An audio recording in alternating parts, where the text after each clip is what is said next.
YouTube சேனல்லாம் வந்திருக்குதுல்ல, அப்ப எதுக்கு இவ்வளவு ஸ்கேம் நடக்குது? இத்தனை டெக்னாலஜி வந்துருச்சுன்னா நல்லா தானே இருந்திருக்கணும். எதுக்கு இவ்வளவு ஸ்கேம் நடக்குது? அப்ப நம்ம தான் யோசிக்கணும். நம்ம அதுக்குள்ள போய் புழுகுறோம். அதனால அவன் இப்படித்தான் பண்ணுவாங்க. நீங்க ஏன் போய் பண்றீங்க?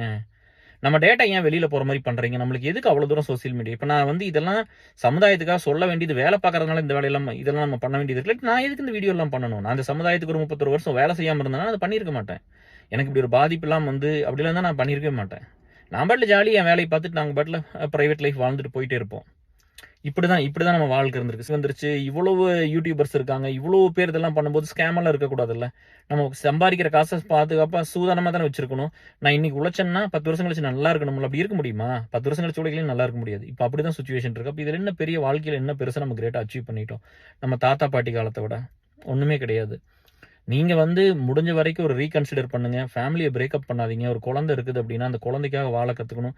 உங்களையெல்லாம் யாருக்கு பிடிக்கும்? இப்படி வேணா வர்றேன், ஏன் கேர் இப்போ எனக்கு மேரேஜில் எனக்கு ஒத்து வரல, அதனால நான் பிரியலினா ஒத்து வரல, அதனால நான் பிரிஞ்சிட்டோம்னா correct. You have all the rights. அது க்ரூயல்ட்டி ரொம்ப நடக்குது, டார்ச்சர் ரொம்ப இருக்குதுன்னா நீங்கள் கண்டிப்பாக பிரிஞ்சு தான் போகணும். எஸ்பெரலாம் நீங்கள் பிரிஞ்சு போங்க, தப்பு இல்லை. பட் நான் என்ன சொல்றேன்னா, அந்த மாதிரி பர்சனை ஏன் சூஸ் பண்றீங்க? நீங்க தான் எல்லா டேட்டா அவைலபிளா இருக்கு, உங்களுக்கு தான் எல்லாமே தெரியும். என்ன நீங்க ஆன்லைன்ல everybody is in social media இல்லையா? ஒரு பையன் எங்க எவ்வளவு நேரம் ஸ்பெண்ட் பண்றான்னு நம்மளுக்கு தெரியும், ஒரு பிள்ளை எங்க ஸ்பெண்ட் பண்ணுதுன்னு தெரியும். இந்த பொண்ணுங்களுக்கு என்ன, அவங்க ஆடுற டான்ஸ் வீடியோ போடணும், அவங்க எடுத்துக்கிற போட்டோஸ் பூரா போடணும், இங்க நிறைய பசங்க போய் லைக் பண்ணணும், அதுக்கு தானே பண்றது. பின்ன இதுல என்ன கான்ஃபிடென்ட் இருக்கு?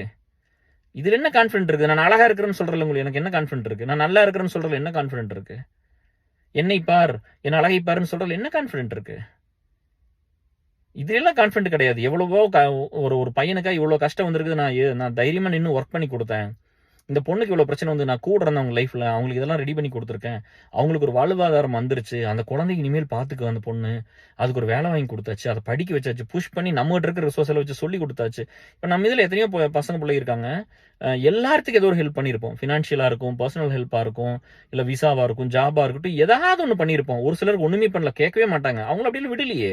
இன்னும் 4 பசங்களை கூட்டிட்டு வந்து எனக்கு என்ன பண்ணி தெரியும், அந்த பிள்ளைய ரெடி பண்ணி விடுங்க, இதை ட்ரைன் பண்ணுங்க, இதுக்கு சொல்லி கொடுங்க, இது சீக்கிரம் கோடிங் கத்துக்கணும், இது சீக்கிரம் இதை கத்துக்கணும். அப்படிதான் விட்டு இருக்குது, யாரையும் அப்படிலாம் விடல.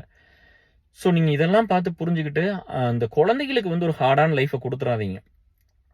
இது கல்யாணத்துக்கு முன்னாடி 1000 தடவை யோசிங்க, 1000 தடவை யோசிங்க. ஒரு 2 வருஷம் டைம் எக்ஸ்ட்ரா எடுத்துக்கங்க. நல்லா பார்த்து உங்களுக்கு செட் ஆகும்னு தெரிஞ்சா மட்டும் கல்யாணம் பண்ணுங்க, இல்லாட்டி பண்ணாதீங்க.